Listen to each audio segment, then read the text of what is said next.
So ito na mga kadoy, tapos na tayong mag full wave dito sa ating wave na binubuo. So ito yung idle niya, 13.4. Grabe lakas naman.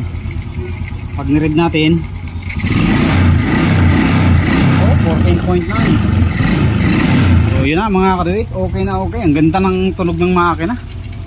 Talagang kailangan lang ng himas ito.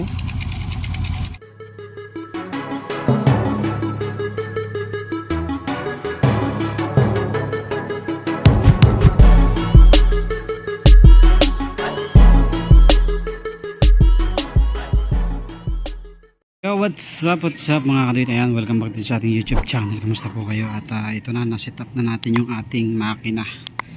Ikabit na natin. Ayan, nilinisan ulit natin yan after natin maikabit.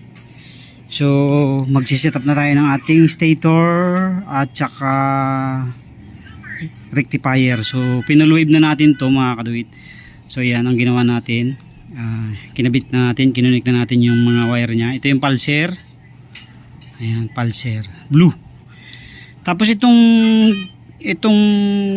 white green, ito kasi yung kaibahan ng wave 125 sa mga ibang motor.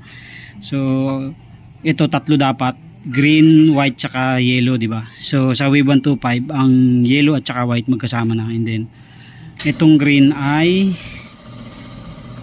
ground. So ngayon ang ginawa natin, pinulutid natin yung ground. Ang ginawa natin, pinulwave na natin. So itong green, ito yung magiging yellow natin ngayon. Tapos ito yung ating charging coil, yung puti.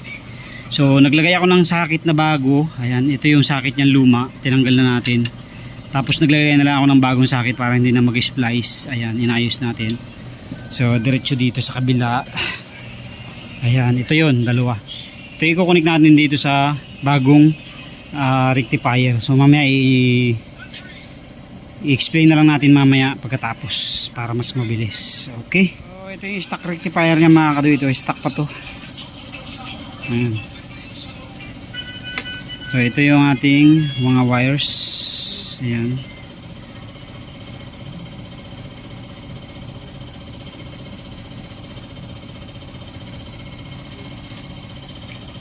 Ito na, dito na siya lalabas.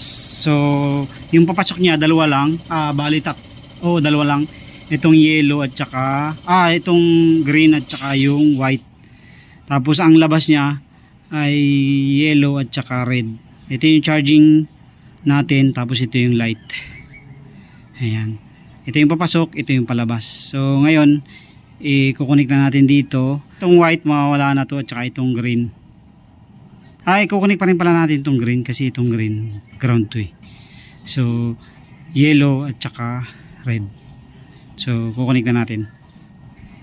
Mga kadoy, tapos na tayo mag full wave. Ayan, mag-install ng wire. So ulitin natin, itong wire na to galing dun sa stator natin na pinul wave natin. So dating green at saka white. Ayan, green white. So ginawa natin, pinloaded natin yung green, ginawa natin yung ground, ginawa natin floated, kaya full wave na siya. Nilagyan natin ng dalawang wire. So hindi na ako nag-splice, nilagyan ko na ng socket. Ayan, kinrimping ko na lang ng konti yung doon, yung socket nya. Ayan, tapos diretso siya dito. Ayan, ito na. So ito na yung white at saka yung green, which is white at yellow na ngayon dahil full wave na nga siya. Kinunik natin sa white at yellow ng charger. Ayan, ito yung galing sa stator. Ayan, dalawa. Yung green at saka white kinunik natin sa yellow at white. So full wave na siya, kaya yun, dyan natin siya kinunik. And then yung red ay red to red. Ayan, yung red ng ating harness. Ayan, green muna, green to green. Ito yung ground. Ayan, green. Ayan, green to green, hindi ko na pinutol eh. Tapos red to red. Ayan, red to red. Ayan, ito. Ayan, red to red. Ayan, red at saka red ng charger. Ayan. Tapos yung black, ayan, ito yung black. ng ating charger. Ayan, kinunik natin sa yellow ng harness. So ito yun yung yellow. Ayan, yellow to black, yellow to black. Ito. Ayan. Tapos nag additional tayo ng wire, nakakunik doon. Pinagsama-sama natin yellow, black ng charger, yellow ng harness, black ng charger.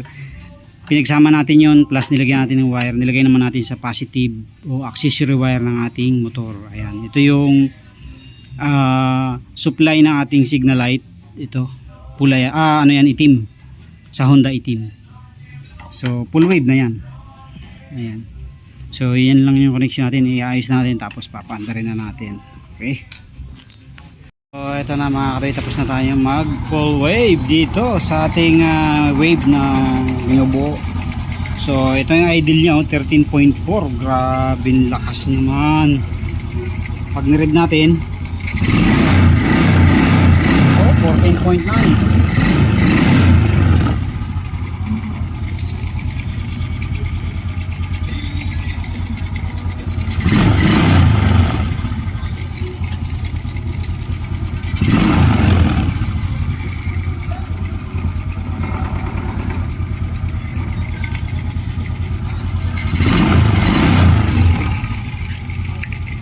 So grabe lakas ng charging niya mga kaduit. Talagang maganda talaga pag naka full wave. Ayan, idle pa lang 13.6 na 13.7.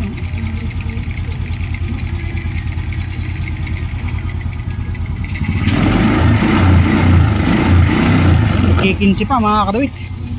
So yan na, tapos na tayo, na set up na natin mga kaduit. At hindi pa natin set up yung kadena niyan dahil mayroon tayong papalitan na natin ito ng drum brake. Ito, ayaw ko na ng disc brake, so ito drum brake na lang natin yan. And then yung dito, yung footrest arm nya dito ay nawala na. So ngayon naghahanap tayo, baka may mahanapan tayong surplus. So lalagyan natin yan, tapos tatanggalin na natin to. Ito kasi kaya meron ito, naka shifter tayo before and then naka undernet. So tapos na tayo ngayon dyan sa mga ganong setup. Ibabalik na lang natin sa stock, plus 2 na swing arm, drum brake. Ayun na, tapos December na tayo magpapalit ng flarings. So yun na mga kaduit, okay na okay. Ang ganda ng tunog ng makina, talagang kailangan lang ng himas ito. 2007 ko ito ng kuhaning hulugan mga kaduit, tapos naibenta ko ng 2013. Ayan, tapos nung naibenta ko hindi na nasikaso hanggang sa napabayaan na, and then binalik sa atin ngayon dahil bumili ng bago yung may-ari. Sinalo natin dahil dun nga sa problema natin ngayon, yung mga nagbenta ng motor na hindi na i-transfer. So hindi nila ito na i-transfer, kaya binayback ko na lang. So far so good naman yung makina niya. Ayusin ko lang yung wiring nito. Okay, thank you very much. God bless po sa inyong lahat.